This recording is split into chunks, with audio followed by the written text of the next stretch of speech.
Bab 1, Mata Tembus Pandang yang Luar Biasa. Rafael Yudhana yang sama sekali tidak mengantuk sedang berguling-guling di atas ranjangnya. Pada saat ini, melalui dinding yang tipis, tanpa usaha apapun, dia bisa dengan jelas mendengar suara dari kamar sebelah. Beberapa hari yang lalu, dia dicampakkan secara kejam oleh pacarnya. Dia hanya ingin berbaring dengan tenang, tidak ingin memikirkan apapun, tidak melakukan apapun, tapi suara dari kamar sebelah semakin membuatnya merasa seperti seekor anjing yang ditelantarkan. Oleh karena itu, dia dengan kesal memakai earphone-nya, mencoba untuk mengisolasi semua ini. Dia baru mengambil ponselnya dan mulai mengecas. Tak disangka sambungan kabel yang sudah tua itu langsung terbakar. Setelah tersetrum, sekujur tubuh Rafael bergetar hebat, lalu asap mulai menyembul dari atas kepalanya. Ketika dia siuman, yang ada di depannya seperti sebuah bioskop IMAX dan dinding pemisah kedua kamar telah menghilang. Rafael langsung duduk, dia bisa melihat situasi di kamar sebelah dengan jelas. Situasi di dalam sangat mencengangkan sampai dia enggan berkedip untuk beberapa saat. Rafael yang seperti tiba-tiba teringat akan sesuatu, kemudian mencoba menyentuh benda yang ada di sekelilingnya untuk mencari tahu apakah semua benda-benda itu memang tembus pandang seperti yang dilihatnya. Saat konsentrasi Rafael buyar, keadaan di sekitarnya langsung kembali seperti semula. Pemandangan di depannya seolah-olah lenyap begitu saja. Menyebalkan. Rafael sudah tidak sabar ingin segera melihat menembus dinding yang membatasi kamarnya. Kenapa mataku tidak tembus pandang lagi? Rafael menarik napas dalam-dalam, lalu mengulurkan telapak tangannya sembari memusatkan pikirannya. Tiba-tiba dia langsung terpana. Seluruh pembuluh darah di telapak tangannya bisa terlihat dengan jelas.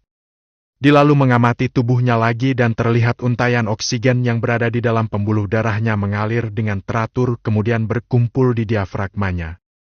Setelah berulang kali mencoba kekuatannya, Rafael akhirnya menemukan sebuah rahasia yang menakutkan.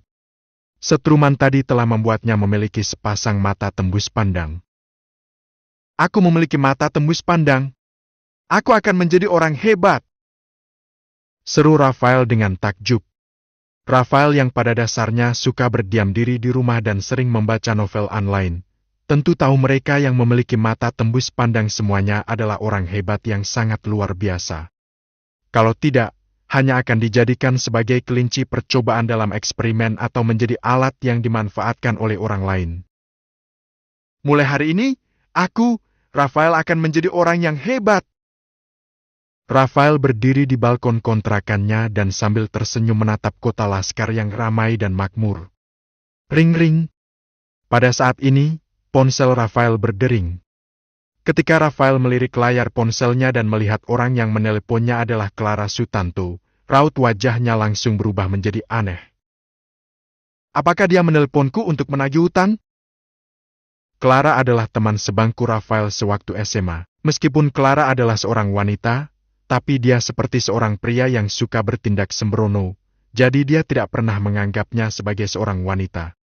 Namun, Clara masih memiliki sebuah identitas lain yaitu sebagai bos dari toko perhiasan gemilang. Kabarnya omset per tahunnya bisa lebih dari 20 miliar. Rafael menggertakkan giginya dengan kesal, lalu menjawab panggilan telepon itu. Sebelum dia sempat berbicara, dari telepon terdengar suara yang tergesa-gesa. Rafael, aku tidak peduli sekarang kamu ada di mana, cepat temui aku di klub. Kalau tidak, kamu harus melunasi utangmu sekarang juga. Apa? Sebelum Rafael selesai mencerna perkataan Clara, teleponnya sudah dimatikan. Klub yang Clara maksud adalah klub VIP terbesar di kota Laskar. Orang miskin seperti dirinya sama sekali tidak bisa masuk ke dalam. Sekarang uang Rafael hanya tersisa 4 juta, asalkan bukan menyuruhnya melunasi utang, sekalipun disuruh memanjat pisau atau masuk ke minyak panas, dia juga tidak punya pilihan lain selain melakukannya. Rafael kemudian naik taksi dan ketika sampai di depan pintu klub, dia melihat Clara sedang melamun di lobi. Namun, Rafael hampir tidak bisa mengenali Clara yang sekarang. Clara terlihat mengenakan rok buntut ikan. Lekuk tubuhnya yang indah membuat orang yang melihat tidak bisa menahan gairahnya. Dibandingkan dengan Clara yang dulunya selalu terlihat cuek, Dia yang sekarang memiliki kelembutan dan kecantikan seorang wanita. Seberkas cahaya putih tiba-tiba berkelebat di depan mata Rafael, lalu dia menatap Clara yang berada di depannya. Hidung Rafael langsung terasa panas dan hampir saja mimisan. Melihat tubuh seksi Clara yang menggoda, jantung Rafael berdebar kencang, lalu dia menelan air liurnya. Detik ini, Rafael benar-benar ingin menampar dirinya. Ternyata ada wanita secantik dan seksi ini di dekatnya, kenapa dulu tidak menyadarinya? Saat Clara melihat Rafael menatap dirinya dengan tatapan genit, dia pun langsung berkata dengan marah. Rafael, kalau kamu masih terus menatapku, aku akan mencungkil matamu. Rafael berdeham, lalu bergegas mengalihkan pandangannya. Namun, dia masih bergumam. Kenapa dulu aku tidak menyadari kalau tubuhnya seindah ini? Saat Clara mendengar gumaman Rafael, dia tertegun sejenak, lalu menundukkan kepalanya secara tidak sadar. Dia tidak tahu apa maksud perkataan Rafael. Clara menghampiri Rafael sembari menggertakkan giginya, lalu berkata, Apa? Biasanya kamu tidak memperhatikan apa? Rafael pun bergegas diam. Clara terlihat sangat senang seolah-olah dia baru saja menang dalam peperangan, lalu dia pun berkata, Rafael, hari ini aku akan memberimu kesempatan untuk berpura-pura menjadi pacarku. Asalkan kamu bekerja sama dengan baik, utangmu akan aku anggap lunas. Begitu Rafael mendengar kata-kata ini, dia hampir saja menangis karena gembira, lalu dia pun bergegas mengangguk sembari berkata, Baik, aku setuju, tapi sebaiknya kamu jangan pergi kencan buta dengan mengenakan gaun seperti ini. Rafael tidaklah bodoh. Sebelumnya dia pernah mendengar Clara mengeluh keluarganya mengaturkan kencan buta untuknya. Tadinya, dia mengira Clara bercanda, tapi dia tidak menyangka hal itu benar. Clara bergegas berjalan mendekat dan langsung menggandeng tangan Rafael, lalu berbisik di telinganya. Tebakanmu benar, pasangan kencan butaku hari ini adalah Yudaya Pardi. Apa? Yudaya Pardi? Rafael tiba-tiba ingin segera berbalik lalu pergi. Sekalipun memiliki nyali yang besar, dia juga tidak bisa menyetujuinya. Perlu diketahui Yuda adalah putranya Yoshua Pardi, orang yang berpengaruh besar di kota ini. Kabarnya Yuda memiliki lebih dari 200 anak buah yang sangat kejam dan berani. Kalau sekarang dia berpura-pura menjadi pacar Clara, bukankah tidak ada bedanya dengan mencari mati? Aku tidak peduli.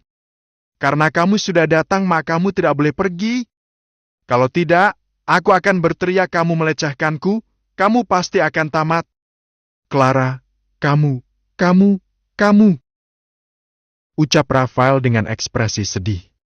Clara juga terpaksa berbuat seperti ini karena dia tidak bisa menolak kencan buta yang diatur oleh keluarganya, jadi dia hanya bisa meminta Rafael, sahabatnya untuk membantunya. Tiba-tiba, Clara seperti teringat akan sesuatu, lalu berkata, Kamu tenang saja, aku akan memberikan imbalan padamu. Kamu hanya perlu berpura-pura saja. Setelah selesai, aku akan memberimu 20 juta. Benarkah? Dalam hati Rafael, mungkin hanya uang yang bisa menyogoknya.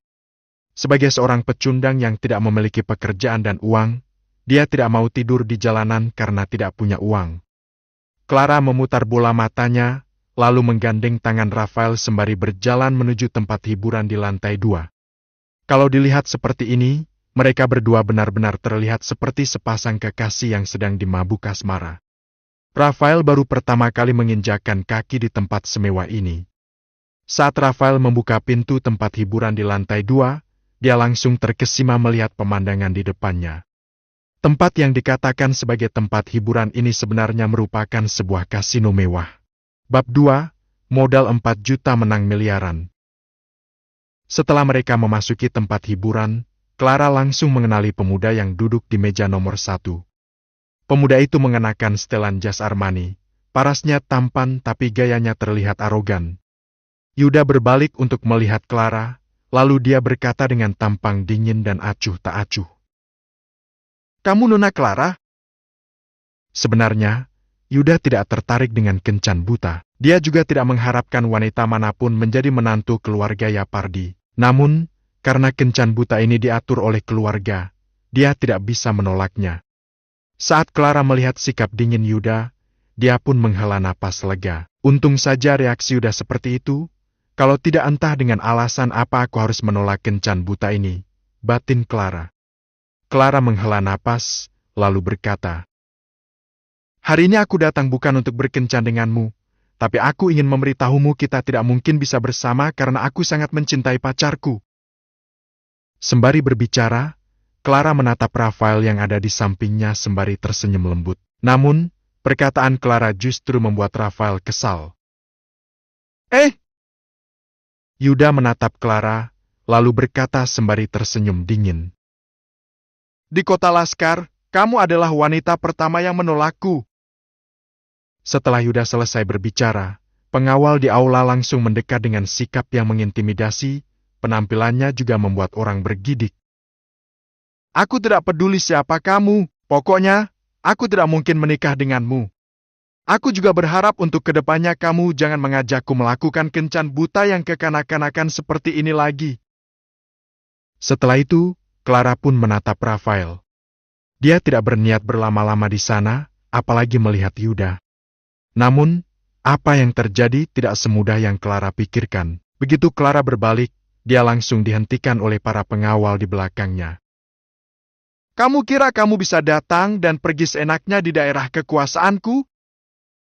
Semua orang di kota Laskar tahu keluarga Yapardi memiliki kekuatan dan kekuasaan yang besar. Raut wajah Clara langsung berubah menjadi dingin, lalu dia pun berkata, "Apa maumu?" Yuda menjawab sembari tersenyum dingin. "Aku sama sekali tidak tertarik dengan wanita sepertimu. Kalau kamu berhasil menang melawanku, kamu boleh pergi. Kalau kamu kalah, jangan harap bisa keluar dari sini." Setelah Clara mendengar perkataan Yuda, dia langsung terpancing emosi. "Yuda, kamu jangan keterlaluan. Atas dasar apa kamu melarang kami pergi? Perbuatanmu ini telah melanggar hukum." Rafael menepuk bahu Clara sembari berkata, "Tidak apa-apa, karena dia ingin memberi kita uang, kita terima saja." Clara langsung tertegun dan bahkan mengira dirinya salah dengar. Dia tidak menyangka Rafael yang biasanya pengecut berani membual seperti ini. Kemudian, saat itu juga, Rafael yang biasanya tidak pernah percaya diri dan selalu diremehkan orang lain, seakan berubah menjadi orang yang berbeda. Orang-orang yang mendengar hal ini pun langsung terdiam. Lalu, mereka mulai menunjuk-nunjuk dan membicarakan Rafael. "Siapa pemuda ini? Apakah dia sudah gila? Dia pasti tidak tahu di kota Laskar ini, Tuan Yuda memiliki julukan Sang Raja Judi. Pemuda ini tidak mungkin bisa mengalahkannya." Mendengar suara gunjingan dari belakang, Clara langsung berkata sembari menatap Rafael dengan khawatir. "Apa kamu bisa? Hal ini bukan lelucon." Rafael menatap koin kasino di atas meja sembari menyeringai. "Seorang pria mana boleh bilang tidak bisa? Setelah tugas ini selesai, kamu tidak boleh mengingkari janjimu." Setelah itu, Rafael pun duduk, lalu mengeluarkan uang 4 juta dari dalam sakunya sembari berkata, 4 juta, terima kasih." Saat itu juga, mata tembus pandang Rafael sudah melihat jelas kartu yang ada di meja. "Hahaha." Semua orang yang berada di lokasi langsung menertawakan Rafael dengan sinis. Di kasino ini, uang taruhan paling sedikit di atas 20 juta. 4 juta milik Rafael terlihat kusut seperti uang yang dikumpulkan dengan susah payah. "Apa yang lucu? Percaya atau tidak, 4 juta ini akan memenangkan miliaran," ucap Rafael dengan yakin. Kemudian, suara tawa yang sinis itu pun perlahan berhenti. Semua orang menatap Rafael dengan tatapan meremehkan, lalu kembali tertawa terbahak-bahak. Yuda hanya tersenyum tanpa mengatakan apa-apa. Belum pernah ada orang yang berani memprovokasinya. "Anak muda, aku akan pergi dulu. Tidak peduli hari ini kamu menang berapa banyak, semua uang itu akan milikmu. Tapi kalau kamu kalah, aku akan memotong tanganmu." Yuda melirik bandar, lalu bandar itu pun mengganti uang Rafael dengan koin kasino. Rafael terlihat biasa saja, dia sama sekali tidak merasa ketakutan. Kalau dulu Rafael pasti tidak berani menerima tantangan ini, tapi sekarang dia memiliki mata tembus pandang, dia bisa mengalahkan Yuda dengan mudah. Clara merasa cukup terkejut melihat Rafael terlihat begitu tenang.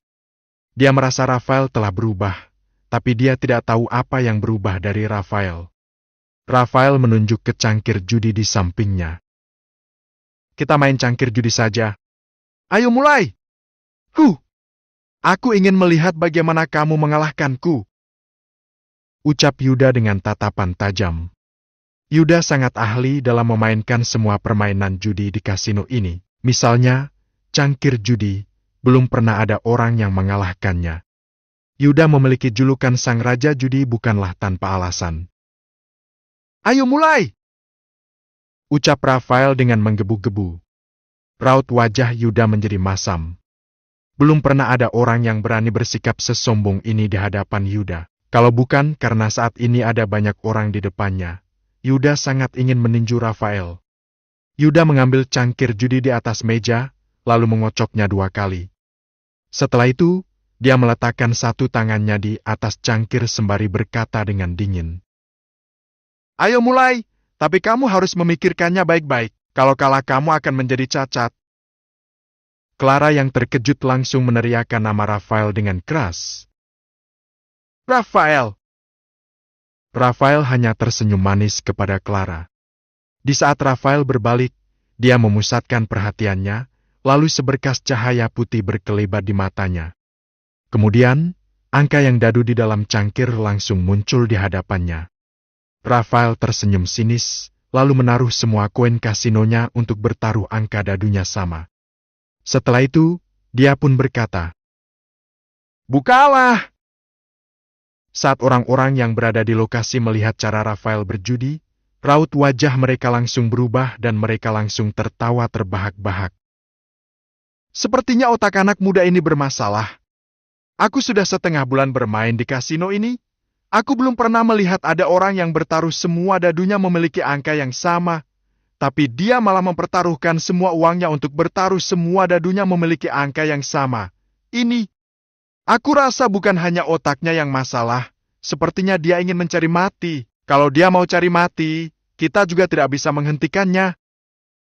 Semua orang selain Yuda menertawakan Rafael. Saat ini, Yuda sama sekali tidak tertawa bahkan raut wajahnya terlihat sangat masam. Tadi Yuda memang hanya mengocok cangkir ini dengan pelan. Meskipun kelihatannya biasa-biasa saja, dadu di dalam cangkir sudah berputar 360 derajat. Bahkan penjudi senior yang duduk di depannya hampir tidak bisa melihat semua dadu di dalam cangkir memiliki angka yang sama. Tapi Rafael bisa langsung melihatnya. Teknik mengocok ini adalah teknik pemungkas yang sudah Yuda latih selama lebih dari 20 tahun. Tapi Rafael yang terlihat tidak ada apa-apanya ini malah berhasil menebak angka dadu di dalam cangkir dengan tepat. Tidak salah lagi. Dia pasti asal menebak. Batin Yuda. Kak Yuda! Seorang pengawal datang untuk mengingatkan Yuda. Rafael memegang lengannya sembari berpura-pura terkejut, lalu dia pun berkata sembari bercanda. Aku tidak mau taruhan yang lain, aku bertaruh semua angka di dadu sama. Kamu! Mata Yuda yang sudah memerah penuh dengan marah. Dia menatap Rafael dengan garang dan amarahnya mulai bergejolak. Kak Yuda? Pengawal itu kembali menenangkan Yuda. Maksud pengawal itu adalah saat ini ada banyak orang di lokasi, kalau Yuda menarik ucapannya, siapa lagi yang berani datang ke klub ini? Yuda menarik napas dalam-dalam, lalu membuka cangkir judi dengan wajah muram. Suasana di ruangan tersebut tiba-tiba menjadi heboh. Clara yang sedang setengah menutup matanya juga terlihat terkejut. Bab 3, menang 2 kali dalam 3 ronda. Cepat berikan uangnya. Ucap Rafael dingin. Rafael terlihat sangat tenang, tapi sebenarnya dia merasa sangat bersemangat. Seumur hidupnya, ini adalah pertama kalinya Rafael memenangkan uang sebanyak ini dan bermain sehebat ini. Asal memiliki mata tembus pandang ini, kelak dia tidak mau menjadi kaya pun tidak mungkin. Suasana di klub langsung gempar. Semua orang melirik 3 dadu yang memiliki angka sama di atas meja dengan tatapan takjub. Mereka tidak menyangka Rafael akan memenangkan permainan ini. Clara terus berkedip, dia sedikit tidak percaya dengan apa yang terjadi di depan matanya. Namun, setelah itu, raut wajahnya langsung diselimuti kegembiraan yang sulit untuk disembunyikan. "Kamu bilang apa?" Seorang pengawal berdiri dan hendak mengancam Rafael, tapi Yuda mengangkat tangannya untuk menghentikan pengawalnya. "Kenapa? Sudah kalah masih tidak mau bayar? Kelak mana ada yang berani datang bermain kemari?" Tanya Rafael meninggikan suaranya. Sebagian besar dari orang-orang yang berada di tempat ini adalah orang-orang tersohor di kota itu. Yuda takut mempermalukan dirinya dan juga keluarganya di depan umum. "Teman, kamu sangat berani," Yuda berkata dengan wajah muram. "Tapi kamu jangan sombong dulu. 2 kali menang dalam 3 ronde, kecuali kamu menang 1 ronde lagi. Kalau tidak, kamu harus kehilangan kedua tanganmu." Rafael mengayunkan tangannya, lalu berkata sembari tersenyum tipis. "Aku sudah tahu kamu akan berkata seperti ini. Aku akan mengikuti kemauanmu. Kita lanjutkan permainan ini." Rafael pernah mendengar tentang reputasi Yuda. Kalau hari ini dia tidak menuruti kemauannya, akan berakhir dengan buruk. "Aku lihat kamu sedang menggali kuburan sendiri."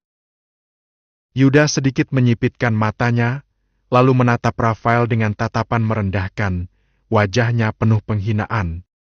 Selesai berbicara, dia pun menepuk meja dengan tangannya yang besar dan cangkir judi di depannya pun terpental. Kemudian, dengan satu tangan melemparkannya ke udara, lalu menunjukkan serangkaian teknik mengocok di hadapan semua orang.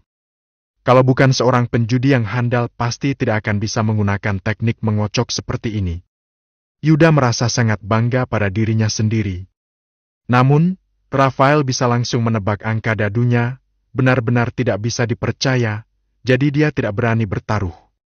Kali ini, dia harus bisa menang dari Rafael agar bisa menyelamatkan reputasi keluarga Yapardi. Bam! Cangkir judi langsung mendarat di atas meja. Yuda dengan pelan meletakkan satu tangannya di atas cangkir, lalu dia berkata sembari tersenyum licik. "Katakan apa taruhanmu?" Rafael memusatkan perhatiannya sampai keningnya mengkerut. Saat dia melihat dengan jelas dadu di dalam cangkir judi, dia juga terkesima. 3 dadu di dalam cangkir judi tertumpuk rapi, diletakkan dengan cepat. Seorang penjudi handal sekalipun tidak akan memiliki peluang untuk menang. Memang tidak bisa dipungkiri, Yuda benar-benar sangat hebat. Namun, bagi Rafael, semua teknik ini tidak ada apa-apanya. Dia merasa semua teknik keren yang ditunjukkan oleh Yuda sama sekali tidak berguna karena dia tetap bisa melihat angka dadu di dalam cangkir itu.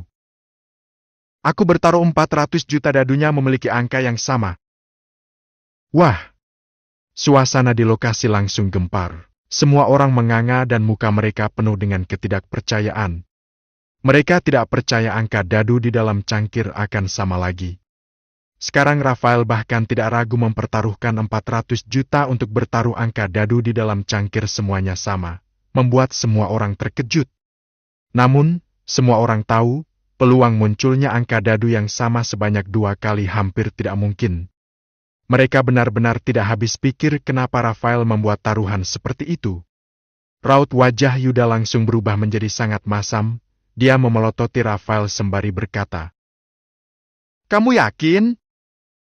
Rafael mengangkat bahunya sembari berkata, "Aku tidak tahu, aku hanya asal menebak, aku merasa semua angka pada dadu itu akan sama." Raut wajah Yuda langsung membeku. Dulu ada banyak penjudi yang ingin langsung berhadapan dengannya, tapi dia tidak pernah menganggap serius para penjudi itu. Sekarang, Rafael malah mengatakan dia hanya asal menebak dan tebakannya bahkan benar. Hal ini merupakan penghinaan terbesar bagi Yuda. "Kawan, jangan terlalu sombong dulu. Kalau kamu ingin mengalahkanku, lakukanlah di kehidupan selanjutnya."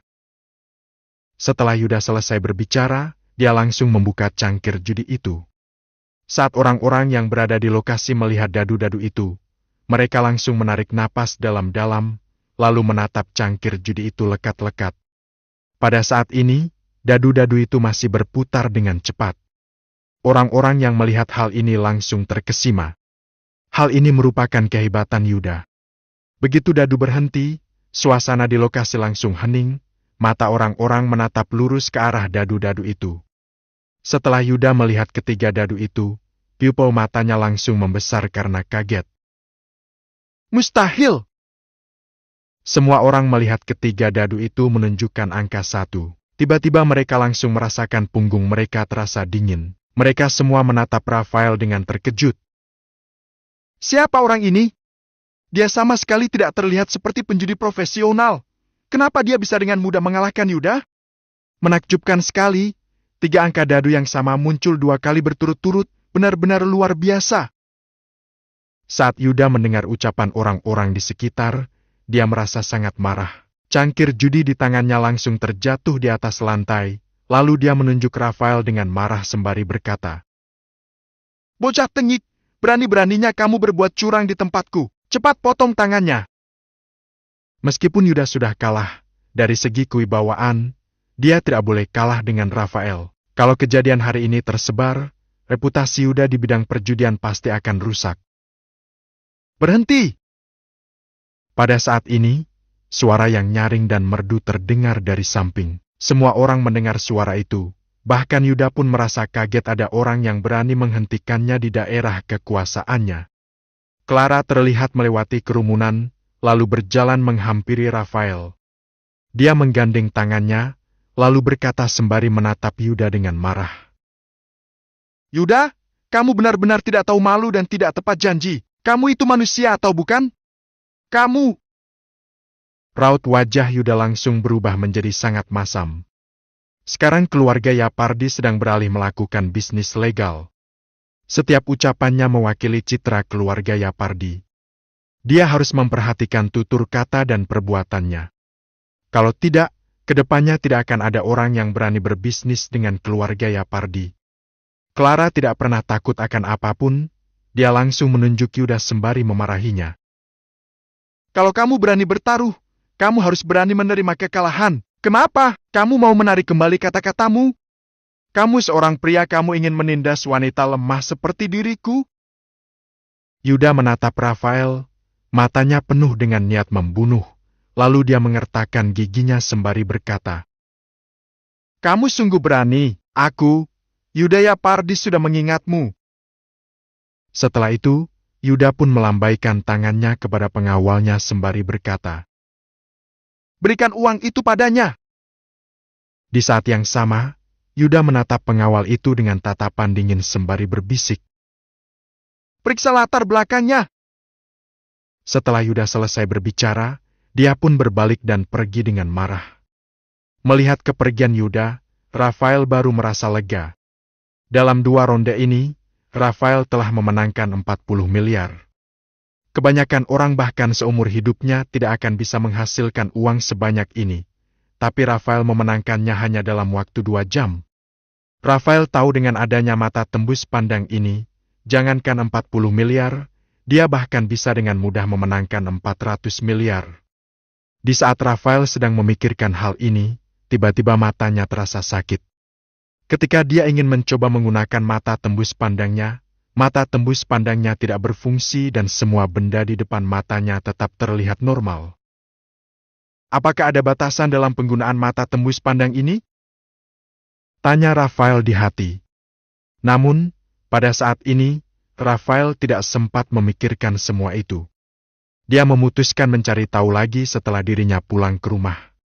Saat semua orang masih merasa terkejut dan berseru dengan takjub, Clara menarik tangan Rafael, lalu membawanya pergi dengan santai.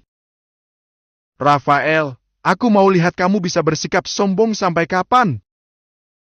Di depan jendela kantor yang besar, Yuda melihat kepergian Clara dan Rafael sembari tersenyum jahat. Raut wajahnya terlihat sangat menakutkan.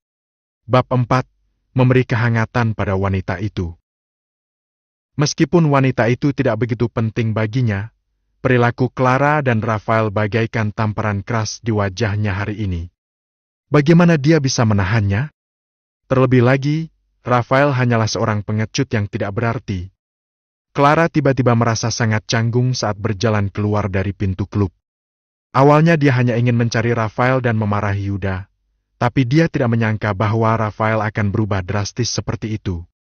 Jika hari ini dia tidak menyaksikan kejadian itu dengan kedua matanya sendiri, dia tidak akan percaya bahwa Rafael bisa mengalahkan Yuda. Apa mungkin aku telah ditipu? Pria ini berpura-pura bodoh demi mendapatkan keuntungan? Tanya Clara yang tampak sangat kebingungan. Pada saat itu, Clara melihat wajah terkenal milik Rafael, sepertinya dia sudah tidak populer lagi. Clara menggelengkan kepalanya. Dia merasa bahwa dirinya mungkin terlalu banyak berpikir. Aku telah mengenal pria itu begitu lama dan belum pernah mendengar bahwa dia bisa berjudi, mungkin saja hari ini adalah hari keberuntungannya. Rafael, kamu terus melihatku di pintu klub tadi, apa yang kamu lihat sebenarnya? Tanya Clara dengan tatapan berbinar-binar.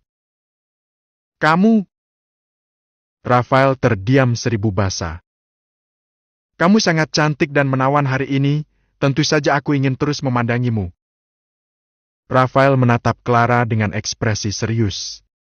Dia tidak mungkin mengatakan bahwa dia mengintipnya dengan mata tembus pandang. Melihat temperamen keras yang dimiliki oleh Clara, dia pasti akan dipukuli hingga pingsan. Wajah Clara tampak memerah, namun dengan cepat dia membalasnya. Rafael, kamu seorang playboy, kamu telah putus dengan Bianca, lalu kamu ingin menggodaku. Kuberitahu ya, tidak ada kesempatan untukmu. Rafael hampir tersedak oleh ludahnya sendiri. Sesaat kemudian, dia menunjukkan ekspresi jijik. Jangan sok tahu, aku tidak mempunyai waktu luang untuk hal itu. Jika aku tidak berguna hari ini, maka aku akan dihajar sampai mati oleh dirimu. Aku akan berusaha yang terbaik untuk berakting sebagai pacar palsumu. Bukankah semua ini kulakukan demi uang? Jika Rafael tidak mendapatkan mata tembus pandang kali ini, bahkan 10 nyawa pun tidak akan cukup untuk dia bertaruh, apalagi mengalahkan Yuda. Sudah bagus kalau dia tidak mati seketika di tempat itu. Ini adalah berkah bagimu untuk bisa berakting menjadi pacarku. Aku tidak menginginkan orang lain. Ujar Clara dengan cemberut.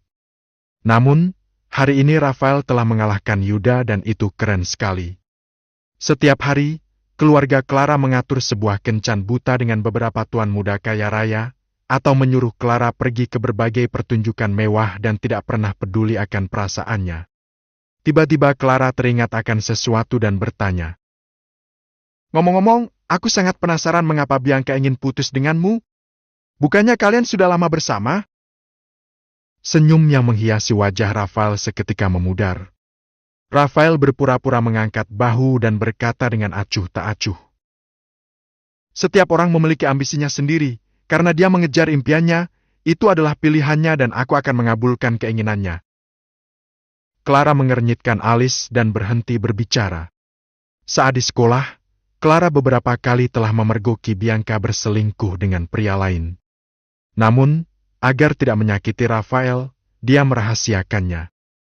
Clara menghibur Rafael dan berkata, jika yang lama telah pergi dan yang baru akan datang, cepat lambat dia pasti akan menyesalinya. Mungkin saja ada seseorang yang menyukaimu saat ini. Dengan raut wajah yang muram, Rafael memandang Clara dan bertanya, apakah orang itu adalah dirimu? Ya, kalau begitu apakah kamu menginginkanku untuk menghangatkanmu di atas tempat tidur? Tanya Clara yang mengernyitkan alisnya sembari menggodainya tanpa henti. Rafael memandang Clara sembari tersenyum kecil dan mengangguk. Baik. Melihat tatapan mata Rafael yang berapi-api, Clara tampak sedikit tercengang. Dia ingin mengucapkan sesuatu, tapi sangat bingung dan frustrasi, sehingga dia berteriak. Enyahlah! Rafael tertawa keras. Dia semakin tidak bisa menebak dan memahami wanita yang berada di depannya itu. Mengapa seorang wanita kaya raya yang baik hati ingin bergaul dengannya? Rafael adalah seorang yatim piatu. Selama bertahun-tahun, tidak ada seorang pun yang pernah memperlakukannya dengan baik, bahkan tidak ada sahabatnya yang mau meminjamkannya ratusan juta rupiah secara ikhlas. Clara tanpa sadar menundukkan kepala dan mengalihkan pandangannya saat melihat tatapan Rafael yang genit. Raut wajahnya seketika berubah dan di saat yang bersamaan dia merasa tidak nyaman. Rafael, di mana kedua matamu? Apa kamu menginginkanku untuk mencungkil kedua bola matamu? Rafael tertawa riang. Clara mendengus dan berkata dengan acuh tak acuh. Oh ya, kamu masih belum mendapatkan pekerjaan kan? Datanglah ke pameran dagang Jadeite bersamaku besok. Aku akan menjemputmu. Sebelum Rafael memberi jawaban, Clara sudah berubah menjadi supir pribadinya. Ini adalah pertama kalinya Clara mengajak seseorang dengan serius. Dia tidak pernah segugup ini, seolah-olah dia takut apabila Rafael melihatnya panik seperti ini. Clara menginjak pedal gas dan mobilnya menghilang dengan cepat dari hadapan Rafael. Melihat Clara pergi dengan terburu-buru, Rafael tertawa ringan selama setengah menit lalu menggelengkan kepalanya dan tersenyum datar. Dia menghentikan sebuah taksi di pinggir jalan dan kembali ke rumah kontrakannya. Keesokan hari, begitu Rafael bangun dan selesai mandi, Clara meneleponnya. Dalam waktu kurang dari 5 menit, Clara telah membawa setelan jas Armani untuk dikenakan oleh Rafael. Rafael tidak menolaknya. Setelah mengenakan jas itu, wajahnya tampak berseri-seri dan terlihat sangat berkelas. Clara mengangguk dengan puas. Bagus, cocok sekali. Di mana pameran batu giok yang kamu sebut itu? Tanya Rafael dengan santai. Rafael juga memiliki ketertarikan dengan batu giok, jadi ketika Clara mengajaknya, dia pun tidak menolaknya.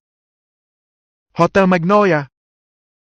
Clara tersenyum tipis sembari menarik Rafael keluar dari pintu rumahnya. Setengah jam kemudian, ketika Rafael dan Clara tiba di pintu masuk Hotel Magnolia, tempat parkir hotel itu sudah dipenuhi dengan berbagai jenis mobil mewah. Di dalam aula pameran, alunan suara musik elegan terdengar dan para tokoh terkenal yang mengenakan setelan jas rapi sedang berdiri sambil memegang gelas minuman mereka. Hiruk-pikuk suara obrolan terdengar dari waktu ke waktu, seolah-olah mereka sedang mendiskusikan hasil akhir dari pameran dagang Jadeite tersebut. Dalam perjalanan ke sini, Clara samar-samar telah mendengar bahwa terdapat sepotong batu giok asli seberat 1 ton di pameran dagang kali ini dan seluruh lapisan luarnya berwarna hijau. Jika seluruh batu itu berwarna hijau bening, maka benda itu diperkirakan bernilai lebih dari puluhan triliun rupiah. Rafael tidak terlalu tertarik dengan tempat di mana orang-orang kaya itu bermain, namun karena dia sudah berada di sini, maka dia berpura-pura duduk bersama dengan Clara. Ini terlihat sangat membosankan. Melihat Rafael yang tampak tidak fokus, Clara berbisik. Kemarin kamu telah memenangkan permainan di klub, sebentar lagi akan diadakan pelelangan batu giok. Coba saja keberuntunganmu, mungkin saja kamu bisa mendapatkannya. Rafael berkata sambil tersenyum. Terakhir kali aku hanya beruntung. Sebenarnya, aku juga tidak mengetahui apapun tentang batu giok, apalagi bertaruh dengan batu. Meskipun Rafael tidak pernah bertaruh dengan batu, dia juga memiliki suatu pemahaman tertentu tentang bidang ini. Dia pernah mendengar sebuah ungkapan 1 pisau miskin dan 1 pisau kaya. Itu berarti bahwa bertaruh dengan batu bukanlah bergantung pada keberuntungan, tapi bergantung pada penilaian dan pengalamanmu. Jika kamu tidak memiliki pengalaman, bahkan batu giok yang bagus pun akan dianggap sebagai batu biasa oleh dirimu. Beberapa batu biasa malah dijual dengan harga yang lebih tinggi. Ini adalah misteri yang terdapat di dalam perjudian batu. Clara, aku tidak menyangka kamu berada di sini. Sebuah suara berat terdengar dari belakang tubuh Clara, raut wajahnya yang tenang dan cantik seketika berubah. Bab 5, bertemu dengan mantan pacar. Begitu melihat Clara terkejut, Rafael dengan cepat meletakkan tangannya di atas telapak tangan Clara untuk menenangkannya. Kamu baik-baik saja, kan? Mengapa wajahmu begitu muram? Clara menarik napas dalam ketika melihat tatapan mata Rafael yang begitu lemah lembut sembari tersenyum padanya dan berkata, Tidak apa-apa. Seusai Clara berbicara, aura arogan terpancar dari seorang pemuda yang mengenakan setelan jas dan sepatu kulit mahal. Dia terlihat seperti generasi kedua dari keluarga kaya raya. Seorang wanita cantik dengan karakter yang unik mengikuti di sebelahnya. Dia mengenakan rok yang sangat ketat. Kaki putihnya terekspos jelas yang menyebabkan beberapa pria yang hadir di sana menelan ludahnya. Bianca? Rafael mengerutkan dahinya. Dia tampak berang, ternyata jalang ini meninggalkannya hanya untuk menggoda seorang tuan muda yang kaya raya ini. Ketika Ferrando melihat Rafael berdiri di sebelah Clara, terlebih lagi mereka berpegangan tangan, dia menyeringai dan bertanya. Clara, siapa ini? Tepat saat Clara hendak berbicara, wanita cantik di sebelah Ferrando menyela. Bukankah ini adalah Rafael yang kucampakan? Aku tidak menyangka bahwa kamu bisa datang ke pameran ini. Kamu tidak menyelinap masuk ke sini, kan? Ferrando memandang Rafael dengan sinis, kemudian bertanya pada Bianca. Apa? Kalian berdua saling kenal? Tidak hanya saling mengenal, dia bahkan mengejarku selama setengah tahun dan aku pun menolaknya. Bagaimana mungkin aku bisa bersamanya? Ujar Bianca dengan nada menghina. Clara pernah menjalin cinta dengan Ferrando dalam waktu yang singkat ketika dia masih kuliah. Itu adalah pertama kalinya dia berpacaran, tapi kemudian Ferrando berselingkuh dengan sahabat terbaiknya. Itu sebabnya dia tidak pernah ingin berpacaran lagi. Hingga saat dia bertemu dengan Rafael, secara bertahap dia keluar dari bayang-bayang itu. Ternyata pria yang malang itu, kupikir siapa? Ujar Ferrando terlihat angkuh. Bocah, kamu boleh juga. Kamu bahkan telah mendapatkan gadis tercantik di sekolah. Luar biasa sekali, sayangnya kamu seorang gigolo. Keluarga Victor terlibat dalam sebagian besar bisnis real estate di kota Laskar. Mereka telah mengerjakan beberapa proyek dan mendapatkan banyak uang. Bagi seseorang seperti Rafael yang tidak memiliki latar belakang kuat, Ferrando terlihat sangat arogan. Rafael tidak marah, namun dia merasa bahwa pria itu konyol sekali. Dia menatap Ferrando yang mirip seperti idiot. Akankah dia kalah dari Ferrando dengan kemampuan yang dimilikinya saat ini? Bahkan jika di kemudian hari Ferrando berlutut di hadapannya dan memanggilnya Tuan Besar, itu bukanlah masalah, itu hanya masalah waktu. Ferrando! Bianca memanggil Ferrando dengan keras sembari meraih tangannya. Tidak mudah baginya untuk mendapatkan seorang pria generasi kedua dari keluarga kaya raya. Dia tidak akan membiarkannya direbut oleh orang lain. Ferrando merangkul pinggang Bianca dan berkata, Sayang, aku dan dia hanya masa lalu. Kamu begitu baik, bagaimana aku bisa tega membuatmu sedih? Tatapan mata Ferrando seolah-olah menyindir Clara. Lihatlah kamu menemukan seorang pria pengecut. Meskipun peristiwa ini telah lama berlalu, setelah dipermalukan oleh Ferrando, Clara masih merasa sakit hati. Dia merasa bahwa luka lamanya itu seolah-olah kembali terbuka. Begitu dia melihat Ferrando, dia mengingat kembali adegan di mana pria itu sedang bermesra-mesraan dengan sahabatnya di asrama. Pada saat itu, Clara dengan bodohnya menganggap Ferrando sebagai pria yang baik, tapi sebenarnya dia adalah seorang bajingan yang bermuka dua. Setelah itu, Ferrando meminta maaf pada Clara dan mengatakan bahwa sahabat Clara lah yang merayunya. Jika bukan karena Clara yang terus-menerus menolaknya, maka dia tidak mungkin berbuat khilaf. Namun, ketika Clara melihat Ferrando berdiri di samping Bianca, dia tiba-tiba mencibir. Seekor anjing tidak dapat mengubah makanan dan kebiasaannya yaitu mengambil benda rusak milik orang lain di seumur hidupnya. Kamu! Ferrando menatap Clara sembari menggertakkan giginya dengan penuh kebencian. Ketika Bianca melihat hal itu, dia segera meraih tangan Ferrando dan berbisik. Ferrando, lupakan saja. Jangan menganggap lelucon orang lain dengan serius. Pameran batu giok akan segera dimulai. Kita pergi saja. Ferrando melepaskan tangan Bianca, meliriknya sekilas lalu berbalik dan pergi dengan marah. Rafael seketika ingin membawa Clara yang berwajah muram pergi dari situ dan berkata, Jika kamu tidak ingin melihatnya, kita pergi dari sini sekarang juga. Clara memegang tangan Rafael dan tersenyum manis. Aku harus menerima kenyataan ini.